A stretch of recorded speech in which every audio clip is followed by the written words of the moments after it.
कल मोल प्रभाज बताए थे, है ना, और क्या बताए थे, नॉर्मलता और नहीं, मोलरता और मोललता, और मोल प्रभाज पे एक सवाल लगवाए थे। ठीक है, अब देखिए आज हम लोग पढ़ेंगे हेनरी का नियम। ठीक है, अब ये जो हेनरी का नियम है ये भी आपके पेपर के पॉइंट ऑफ व्यू से बहुत ही ज्यादा इंपॉर्टेंट है। ठीक है, हेनरी का नियम। अब हेनरी का नियम से पहले हम तुमको एक चीज पूछेंगे, जो हम विलयन का प्रकार बताए थे तो उसमें हमने एक आपको बताया था गैस द्रव विलयन। ठीक है, तो हमने बताया था गैस द्रव विलयन। तो बताओ गैस द्रव विलयन कौन सा होगा। ठीक है, तो हम कहेंगे गैस द्रव विलयन, उसमें विलेय कौन होगा और विलायक कौन होगा। तो विलेय का मतलब घोलने वाला, विलायक का मतलब घोलने वाला। विलेय होती है आपकी गैस और विलायक आपका कौन हो जाएगा, जल। यानी जो गैस द्रव विलयन होता है उसमें घुलती क्या है, गैस, और किस चीज में घुलती है, पानी में आपके। ठीक है, तो उस विलयन को हम लोग गैस द्रव विलयन कहते हैं। ये जो हेनरी का नियम है ये इसी पे आधारित है। यानी हेनरी का नियम कहाँ पे काम करेगा, आपके कहाँ लागू होगा, जो आपका गैस द्रव विलयन है। ठीक है, इसको और अच्छे से समझने से के लिए हम एग्जाम्पल लिए थे, आपको एग्जाम्पल बताए थे कोल्ड ड्रिंक का। ठीक, कोल्ड ड्रिंक में जो भी आप कोल्ड ड्रिंक पी रहे हो, कोल्ड ड्रिंक में देखिए चाहे जौन सी कोल्ड ड्रिंक ले लोगे आप, ड्यू हो गया, थम्स अप हो गया, पेप्सी हो गया, और एक सोडा वाटर एग्जाम्पल आपको दिया था हमने। ठीक है, तो सब में होता क्या है, जब उसको हम पीते हैं तो हमें चुनचुनाहट महसूस होती है, होता है ना, और मीठा लगता है।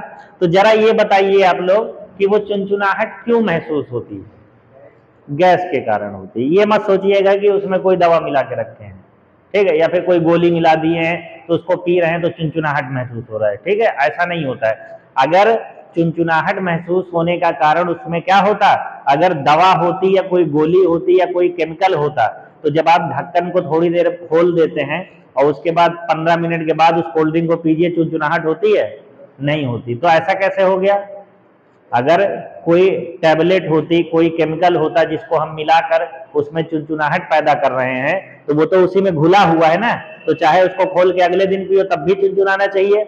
ऐसा क्या होता है कि उसका जो चुनचुनाहट है वो खत्म हो जाता है। ठीक है, तो याद रखिएगा जो आपकी कोल्ड ड्रिंक होती है लड़कों, उसमें जो चुनचुनाहट का कारण होता है वो होता है गैस। अब यहीं पे अगर आपसे पूछा जाए कि कौन सी गैस है, यानी कौन सी गैस है जिसके कारण चुनचुनाहट होती है, तो याद रखना कार्बन डाइऑक्साइड गैस। जो कोल्ड ड्रिंक होती है उसके जरिए हम लोग कार्बन डाइऑक्साइड पीते हैं, इसीलिए कहते हैं ज्यादा कोल्ड ड्रिंक आप नहीं पिएंगे, क्योंकि कार्बन डाइऑक्साइड तो हम लोग छोड़ते हैं ना, ऑक्सीजन ग्रहण करते हैं, कार्बन डाइऑक्साइड छोड़ते हैं, लेकिन जब आप कोल्ड ड्रिंक पीते हैं तो आप कार्बन डाइऑक्साइड को लेते हैं अंदर अपने। ठीक है, ये कोल्ड ड्रिंक की बॉटल है। ठीक है, अब बात आई कि हम ये तो हम तुमको बता दिए कि उसमें चुनचुनाहट का कारण गैस है, यानी गैस घोली गई है उसके अंदर। लेकिन हमको ये बता सकते हो चीनी हुई, तो चीनी को तो पानी में मिलाया, चम्मच से घोल दिया, वो घुल गई। गैस कैसे घुलेगी उसके अंदर, पानी के अंदर? और गैस अगर घोलोगे तो क्या हाथ से पकड़ के उसमें डालोगे क्या ऐसे करके? तो क्या कारण हो सकता है, कैसे आप किसी जल के अंदर, किसी विलायक के अंदर गैस घोल सकते हो? जो सोडा वाटर वाला है जो देता है, वो भी पीछे आप देखोगे अपने गाड़ी में जो होता है, अपनी वैन में 2 सिलेंडर रखे रहता है, तो वो सिलेंडर से उसमें गैस ही प्रवाहित करता है। ठीक है, तो यानी हमको गैस घोलनी होती है। तो याद रखिएगा जब किसी बॉटल के अंदर, सुन लीजिए, ये द्रव भरा हुआ है, क्या भरा हुआ है, द्रव, पानी भर दिया गया। अब इसके बाद आप इसके अंदर क्या करिए, यहां पर जो है इस जगह पे आप गैस भरिए। तो गैस भरेंगे तो ये पानी में मिक्स नहीं होगी भाई, इतनी जगह पे इतना जगह पे नीचे जल भरा हुआ है, और अगर इसमें आप क्या करेंगे, गैस डालेंगे किसी तरह सिलेंडर से, तो वो तो बाहर उसी में रहेगी ना, अंदर ही, इसके अंदर घुलेगी नहीं। घोलने के लिए क्या किया जाता है, याद रखना, जब किसी गैस पे हम लोग प्रेशर लगाते हैं, क्या लगाते हैं, प्रेशर। प्रेशर का मतलब दाब लगाया जाता है। यानी करेंगे क्या, जिस पानी में, जिस विलायक में घोलना है पहले उसको भर लिया। यानी मान लो एग्जांपल में जैसे कोल्ड ड्रिंक वगैरह मीठा पानी होता है, तो मीठा पानी भर लेते हैं, फिर उसके बाद उसमें कार्बन डाइऑक्साइड लगाते हैं और उसका प्रेशर बढ़ाया जाता है। समझे, उसका क्या किया जाता है, प्रेशर। जब दाब लगाया जाता है उस पे, तो ये जो कार्बन डाइऑक्साइड होती है ये पानी में जाके घुल जाती है। अब जितना आप क्या लगाएंगे, दाब लगाएंगे, प्रेशर लगाएंगे, उतनी ही मात्रा क्या होता है, इसमें घुलने लगती है। जैसे जैसे दाब बढ़ाते चले जाएंगे, ये गैस जो है सीधे जाकर इस जल में क्या होने लगती है, घुलने लगती है। और फिर उसके बाद ढक्कन क्या कर देते हैं, एकदम टाइटली पैक। अब हम बाजार से लेके आते हैं, ठीक है, बाजार से लेके आए, तभी आप जब कोल्ड ड्रिंक को खोलते हैं, ढक्कन उसका खोलेंगे तो आवाज आती है कि नहीं, है ना, आवाज आती है। तो वो आवाज कुछ नहीं है, उसके अंदर गैस भरी हुई थी प्रेशर से। तो जब हम ढक्कन खोलते हैं तो उसका प्रेशर क्या होता है, रिलीज हो जाता है, और प्रेशर कम होता है। यानी ढक्कन खोल दिया तो प्रेशर कम हो गया, और जब प्रेशर कम हो जाता है तो क्या होगा पता है, प्रेशर कम होने पर ये जो गैस इसके अंदर घुली हुई थी वो गैस क्या है, निकलने लगी। दो चीज याद रखना है कि अगर कोई बॉटल है इस तरह, देखो ऐसे, और यहां पर पानी रखा हुआ है, ऐसे पानी भर दिया हमने, ठीक है, अब गैस भर दिए, तो गैस क्या करेंगे, यहां पे ऐसे ऐसे भर जाएगी, इतने में मान लीजिए क्या भरी हुई है, गैस। अब जब इस पे प्रेशर लगाएंगे तो यहाँ का जो गैस है वो कहाँ जाने लगता है, इस पानी के अंदर, और प्रेशर बढ़ाइए, यहां से हट के इस पानी के अंदर क्या होगा, घुल जाएगा, और हटाएंगे ये पानी के अंदर आ जाएगा, और प्रेशर बढ़ाएंगे तो यहाँ की गैस कहाँ जाएगी, इस पानी के अंदर, और प्रेशर बढ़ाएंगे तो जितनी गैस थी पूरी की पूरी कहाँ चली गई, पानी के अंदर डिजॉल्व हो गई, पानी के अंदर घुल गई। फिर यहां से आपने क्या कर दिया, ढक्कन लगा दिया और कोल्ड ड्रिंक बन गई, ठीक है। फिर जब आप घर पे लेके आए कोल्ड ड्रिंक, यहां से आपने ढक्कन को खोला, जब ढक्कन को खोला तो इसका दाब जो होने लगा वो क्या होने लगा, कम होने लगा।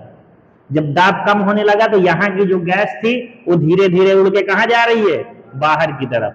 और थोड़ी देर रखेंगे, यहाँ की गैस कहाँ गई, बाहर, यहाँ की गैस कहाँ गई, बाहर। थोड़ी देर बाद 5 मिनट बाद सारी जो गैस इस पानी के अंदर घुल गई थी वो थोड़ी देर बाद क्या हो जाएगी, निकल जाएगी। और जब निकल गई तो केवल इसमें क्या बच गया, पानी। इसीलिए आप पियेंगे तो आपको केवल मीठा पानी का एहसास होगा, बाकी कुछ नहीं। किसी विलायक में, भाई ये जल है तो क्या कहेंगे, किसी विलायक में क्या घुला हुआ था, गैस की मात्रा। तो कहेंगे किसी विलायक में घुली हुई गैस की मात्रा किसके अनुक्रमानुपाती होती है, उस पर लगाए गए दाब के। दाब थोड़ा सा लगाएंगे तो गैस थोड़ी सी घुलेगी, दाब और बढ़ाएंगे तो गैस उसमें और ज्यादा घुलेगी, और ज्यादा बढ़ा दीजिए दाब तो जितनी गैस थी पूरी की पूरी क्या हो गई, इसके अंदर घुल गई। अब दाब कम करेंगे तो इसमें से गैस क्या है, वापस निकल जाएगी, और कम करेंगे तो और निकलेगी। यानी किसी विलायक में गैस की घुली हुई निश्चित मात्रा किसके अनुक्रमानुपाती होती है, जो हम उस पर दाब लगा रहे हैं, उस पर लगाए गए दाब के समानुपाती होती। समानुपाती का मतलब जैसे जैसे दाब बढ़ाएंगे वैसे वैसे गैस घुलती चली जाएगी, जैसे जैसे दाब कम करेंगे वैसे वैसे गैस घुलना वापस हो जाएगी, यानी खत्म हो जाएगी, ठीक है। हेनरी के नियम के बाद हम लोग पढ़ेंगे अणुसंख्य गुणधर्म। क्या पढ़ेंगे, अणुसंख्य गुणधर्म।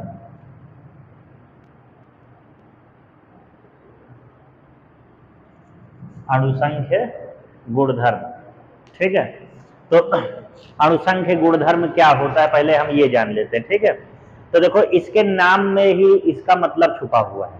देखिए ये जो 3 अक्षरों से मिलके बना हुआ है, अणु, संख्य और गुणधर्म, ठीक है।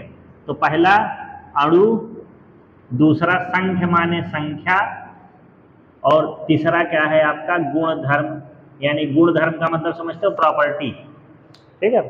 तो अणु का मतलब याद रखिएगा, यहां पे अणु से मतलब है विलेय के अणु। किसके, विलेय के अणु। संख्य मतलब होता है संख्या, यानी ये ऐसा गुण है जो किस पर निर्भर करता है, विलेय के अणुओं की संख्या पर निर्भर करता है। ठीक है, तो कहेंगे अगर अणुसंख्य गुणधर्म पूछेगा तो कहेंगे किसी विलयन का वह गुणधर्म जो विलेय के अणुओं की संख्या पर क्या होता है, निर्भर करता है।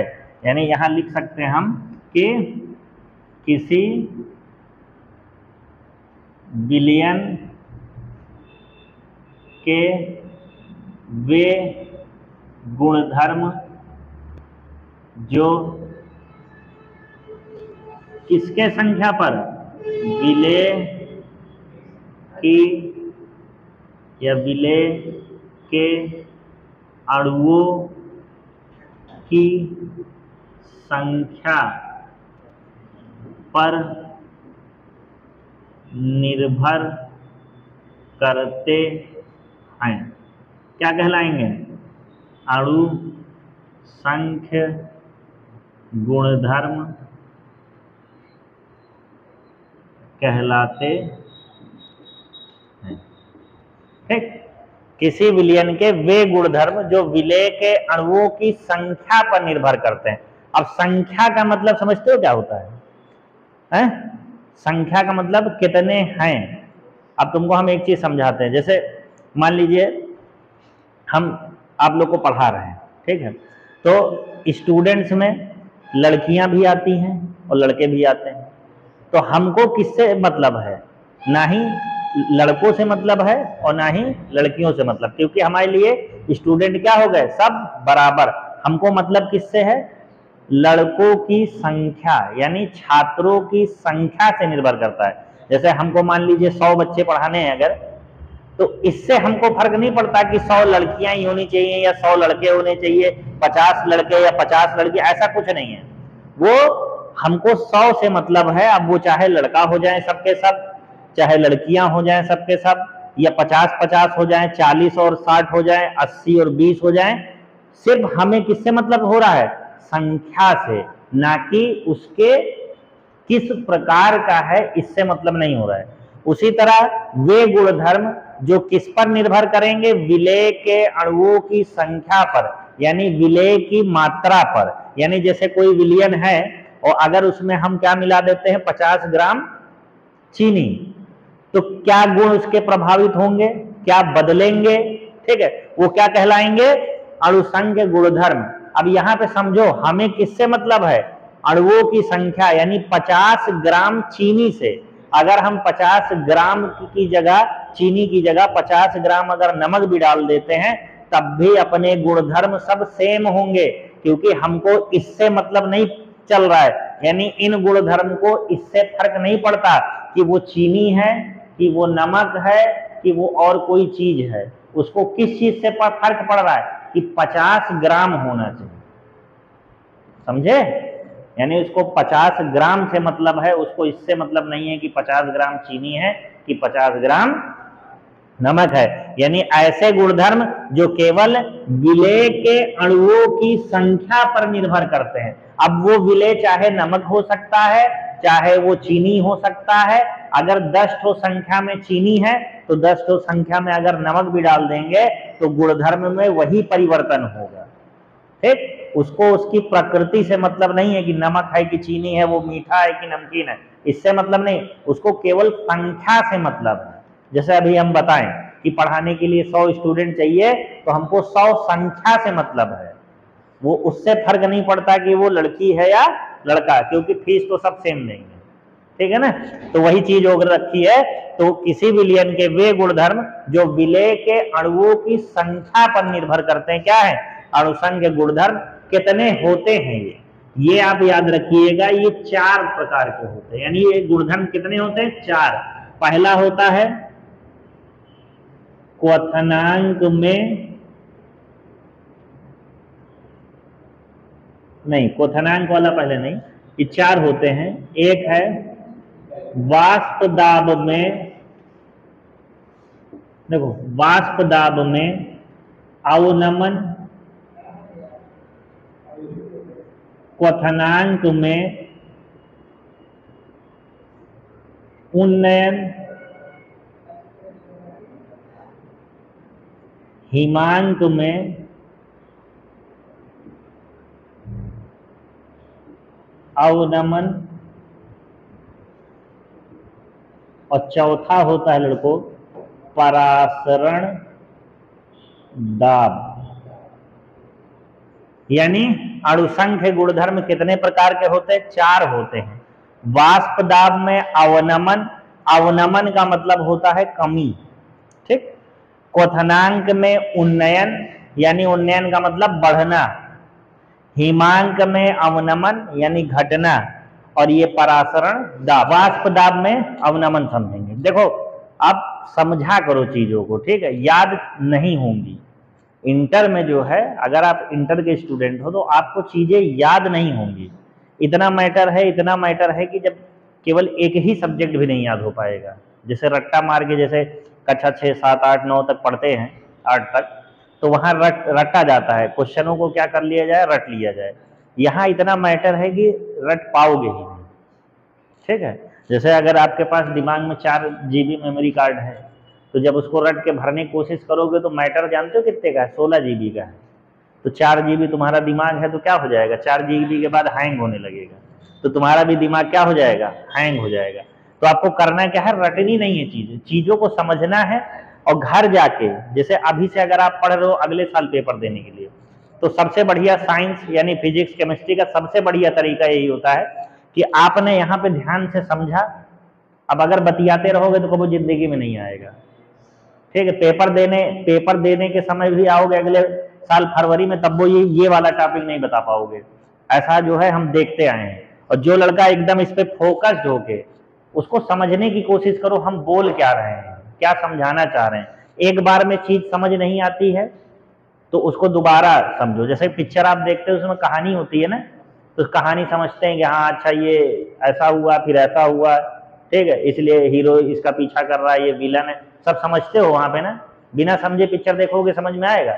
वैसे ही ये भी एक टॉपिक है, ये पिक्चर ही है, समझ लो। इनको आपको क्या करना है? समझना है कि इसके अंदर मैटर क्या है, उसको दिमाग में सेट रखना है कि हेनरी का नियम क्या है। हेनरी का नियम सीधी सी बात, 2 शब्द है हेनरी का नियम, कि किसी अगर जल में हमको गैस घोलना है तो उस पर प्रेशर लगाना पड़ेगा, बस यही हेनरी का नियम है। और अब आप घर पे जाएंगे और घर पे उसको अपने हिसाब से लिखेंगे। 2-4 बार जब उस तरह आप लिख लेंगे तो कभी जिंदगी में उसको याद करने की जरूरत ही नहीं है, ठीक है। याद नहीं कर सकते हमसे, जो है हम पढ़ा रहे हैं आपको लिखवाते हैं। हम हर साल की मेरी नोट्स उठा के देख लो, हर बच्चे की कोई भी नोट सेम नहीं मिलेगी। यही जगह हम दोबारा जब तुमको हेनरी का नियम पढ़ाएंगे तो शब्द दूसरी तरह लिखाएंगे, दूसरी तरह होता है, क्योंकि केवल मैटर समझ रखा है। उसको लिखाना तो चाहे जैसे बता दो। जैसे अगर आपको इंट्रोडक्शन पूछना है, कोई आपसे पूछता है आप अपना इंट्रोडक्शन दीजिए, तो क्या रट के रखेंगे क्या कि मेरा नाम गुलशन है, मेरा नाम ये है? ऐसा नहीं है। आप सीधा सिस्टमैटिक ढंग से, मेरा नाम गुलशन है, मेरे पापा का नाम ये, मेरी मम्मी का नाम ये। मम्मी का नाम पहले बता दोगे बाद में पापा का नाम, तो क्या गलत हो जाएगा? नहीं होगा। तो उसी तरह जब मैटर आप कोई समझ लेते हैं तो उस मैटर को याद रखिए कि इतना बताना है हमको। अब उतना बताना है, उसको आप अपनी भाषा में सेंटेंस ऊपर नीचे कर सकते हो, सेंटेंस गलत नहीं कर सकते। जैसे मम्मी के नाम में पापा का नाम बताने लगो, पापा के नाम में मम्मी का नाम बताने लगो, तो वो गलत है, क्योंकि आपने मैटर ही चेंज कर दिया। उसी तरह इसमें आपका, अब वाष्प दाब में अवनमन है तो इसको याद रखना नहीं है, आपको समझना है कि हो क्या रहा है, और फिर वही चीजों को अपने शब्दों में बताना है। इतना अगर करते रहोगे अभी से तो बहुत अच्छे आपके मार्क्स आते हैं। लगभग आप जान लीजिए कि 100 में से 100 ला सकते हो। तो इसलिए आपको इसके अंदर मैटर समझना है, और उसके बाद उसको क्या करना है? खुद से आपको उसको लिखने की प्रैक्टिस डालनी है। जब खुद से अपनी प्रैक्टिस डाल लोगे तो कुछ नहीं होगा, फिर एकदम सही है, एकदम कि चाहे जब लिखाया जाएगा आप लिख लोगे। मेरी बातों को आप रट्टा मारोगे, जो लैंग्वेज है, तो कभी रट ही नहीं जाएगा। पहली बात तो 2-4 पॉइंट हो तो रट लीजिए, कम से कम कुछ नहीं होगा तो 5000 पॉइंट होंगे पूरे फिजिक्स मिला के। 1000 पॉइंट में कैसे याद करोगे? और भी चीजें तो याद करनी है ना। तो देखिए वाष्प दाब में अवनमन। अब यहां पे देखिए एक चीज तो तुमको पता है कि अवनमन का मतलब होता है कम हो जाना, ठीक।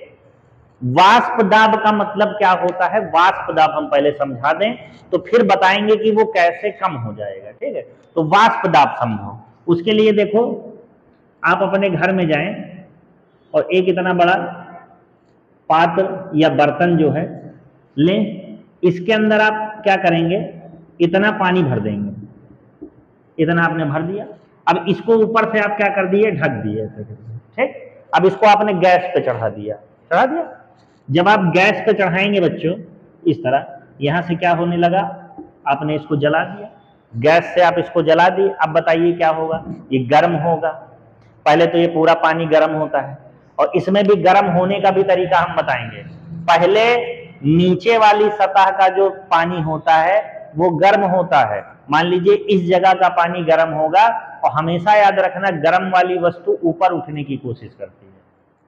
ठीक है, जैसे अभी तुम सीट पे बैठ रखे हो, नीचे से हम सीट गर्म कर देंगे तो कहां भागोगे, ऊपर की तरफ। ठीक है, भागोगे। उसी तरह यहाँ का नीचे सतह का पानी पहले गर्म होगा, और गर्म होकर वो कहाँ आएगा, ऊपर। और जो ऊपर वाला जो ठंडा हो जाएगा वो अपने आप नीचे चला जाएगा, और फिर वो गर्म होगा तो फिर ऊपर आएगा, ऊपर का जो ठंडा पानी फिर वो नीचे की तरफ जाता है। तो ऐसे करके ऊपर नीचे करते हुए सारे पानी का टेम्परेचर क्या हो जाता है, एक हो जाता है, तो पूरा पानी गर्म हो जाता है आपको। ठीक है, समझ आया। अब देखिए, वो तो गर्म होने की बात है। जब आपने इसको गर्म किया, अब पूरा पानी गर्म हो चुका है, तो गर्म होने के बाद आप जानते हो कि इसमें से वाष्प बनती है, बनती है, वाष्प बनती। अब जरा बताओ, वाष्प जो बच्चों बनेगी वो कहां से बनेगी, यहां से, सिर्फ पूरे से बनेगी, यहां से भी बनेगी, यहां से भी बनेगी, यहां से भी बनेगी, यहां से भी बनेगी, इस जगह से, इस जगह से, हर जगह से वाष्प बनेगी। और बनने के बाद ये वाष्प जाएगी कहां पता है, इस जगह में जो आपका बर्तन का जो खाली स्पेस है, यहां पे कुछ नहीं है ना, आधा पानी भर रखे थे ना, तो आधी जगह है। तो जो वाष्प आपकी जाएगी वो कहां जाएगी, इस आधी जगह में, और जाके क्या हो जाएगी, भरने लगेगी। जैसे जैसे यहां जाएगी वाष्प भरने लगेगी, भरने लगेगी। यहां से जैसे वाष्प गई, फिर यहां से एक अणु पानी का वाष्प बन के ऊपर उठेगा, फिर यहां से उठेगा ऊपर, यहां से उठेगा ऊपर, यहां से उठेगा ऊपर, इस तरह। और पूरा वाष्प जो है कहां जाने लगेगा, पूरा ये जो खाली स्पेस था, खाली जगह थी, उसके अंदर भर गया। ठीक है, जितना खाली स्पेस था वो पूरा भर चुका है। अब जब भर चुका है तो जरा बताओ अब क्या होगा। तो जब घरों में ऐसा होता है कि ढक्कन ढक दिए, पूरा वाष्प इसमें भर जाता है, जब तक नहीं भरता है तब तक तो ये ढक्कन ऐसे ही रखा रहता है। जब भर जाता है तो याद करो ये अपने आप हट जाता है ऐसे करके। तो इसका मतलब अपने आप हट गया, इसका मतलब इसमें दाब है कि नहीं, प्रेशर है कि नहीं। अगर हम इसको यहां से एकदम गच दें, कहें नहीं हम कुछ नहीं करेंगे, हम इसको कस दिया और इसके बाद नहीं हटाएंगे, या इसी पे बैठ जाओ जाके, ठीक है, फिलहाल आप जल जाएंगे, या फिर कुछ भी रख दें इसके ऊपर, ठीक है, तो क्या होगा पता है, एक समय ऐसा आएगा कि पूरी यहां से जितनी वाष्प थी इसके अंदर भर चुकी है, अब इसके अंदर जगह नहीं है। अब जब यहां से वाष्प बनने की कोशिश करेगा तो वो कहीं जा नहीं पाएगा। तो यहाँ की जितनी वाष्प थी वो कहां पे दाब लगाएगी लड़को, इस जल की सतह पर दाब लगाने लगता है, नीचे की तरफ, उस पानी को नीचे की तरफ धकेलता है ऐसे करके। ठीक है, तो ये जो दाब लगा वाष्प के द्वारा इस जल की सतह पर, यही क्या होता है, वाष्प दाब होता है। वाष्प मतलब जो ये वाष्प निकल रही है, और दाब का मतलब प्रेशर लगाया जा रहा है, तो यही है। अब यहां से अगर ये ढीला होता है तो जब इस पे प्रेशर मारता है तो ये हट जाता है, तो पूरी वाष्प जो है बाहर चली जाती है। तो वाष्प दाब समझे, यानी इसको आपने गर्म किया, यहां से वाष्प निकली, वाष्प जितनी स्पेस जगह खाली थी इसमें भर चुकी। अब भरने के बाद क्या होगा, एक समय आ जाएगा जिसको हम कहेंगे साम्यावस्था। साम्यावस्था का मतलब होता है कि ये दोनों क्या हो गए, रेट बराबर हो गए। जब बराबर हो गए तो अब जब इसमें से वाष्प निकलने की कोशिश करेगी तो इस पर प्रेशर पड़ेगा, इसी को हम क्या कहते हैं, वाष्प दाब। ठीक है, अब अवनमन कैसे समझाएंगे, अब अवनमन के लिए बताते हैं। कभी चाय बनाए हो, हैं, चाय सब लोग बनाए होंगे। अब चाय आप बनाए हो, देखो आपने चाय पत्ती डाल दी, सब कुछ कर दिया, गैस तेज कर दिया है, ठीक है। अब गैस एक समय के बाद चाय में उबाल आती है और बर्तन के ऊपरी सतह तक आता है और फिर गिरने की कोशिश करता है, गिरने लगता है। अच्छा ये बताइए, एकदम पूरा चाय में उबाल आ रखा है ऐसे करके एकदम, और वो गिरने वाली है, और हम कहते हैं कि उसको रोकना है, तो आप कैसे रोकोगे, कहोगे गैस कम कर दीजिए। गैस नहीं कम करना है, गैस जितनी तेज है उतनी ही तेज रखना है, अब बताइए वो कैसे कम होगा? है फूंक के कहाँ तेज उतना कर पाओगे, इतना कहाँ फूंक पाओगे? है उठा उठा कुछ नहीं करना, जो जैसे रखा हुआ है वैसे ही रखिए। यानी आप समझ लो चाय ही है, चाय गिरने वाली यहां तक आ चुकी है, हम कह रहे हैं इस बर्तन को हटाना भी नहीं है, इस गैस को बंद भी नहीं करना है, कुछ नहीं करना है, बस आपको ये करना है कि इसकी जो वाष्प उठ रही है ऊपर की तरफ वो नीचे हो जाए। कैसे करोगे?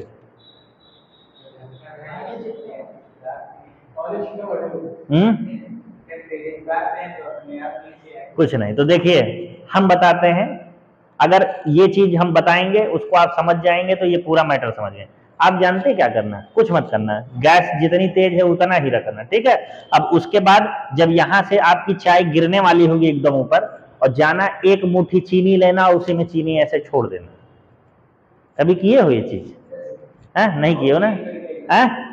मीठा हो जाएगा, मान लो तुमने चीनी नहीं डाली और गिरने वाला है, और आप एक मुट्ठी एकदम गिरने वाला होगा और एक मुट्ठी चीनी जो है क्या करना उसमें ऐसे छोड़ देना।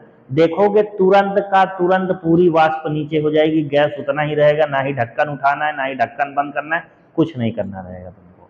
अब ऐसा क्यों हुआ हम बताते हैं। ऐसा इसलिए हुआ है लड़कों, क्योंकि याद रखिएगा ऐसा क्यों हुआ है, क्योंकि यहाँ वाष्प था, उसमें आपने चीनी मिलाई है, और चीनी है विलेय। चीनी क्या है? विलेय है। और इस चीनी को जैसे ही आप इसमें डालोगे वैसे ही इसका वाष्प कम हो जाएगा। वाष्प जैसे ही कम होगा तो तुरंत नीचे, क्योंकि वो जो गिर रही थी वो वाष्प के कारण ही तो गिर रही थी, जैसे ही आपने मिलाया उसका वाष्प दाब क्या हो गया? कम हो गया। तो इस सीधे से इस पॉइंट का मतलब ये था, इसमें आप यही लिखेंगे, जब किसी विलयन में क्या मिलाते हैं? अवाष्पशील ठोस विलेय मिलाया जाता है, तो उसके किस में कमी आ जाएगी? वाष्प दाब में कमी आ जाएगी। इसी गुण को क्या कहते हैं? वाष्प दाब में अवनमन। अब बात रही कि सर ये अणुसंख्य गुणधर्म कैसे हुआ।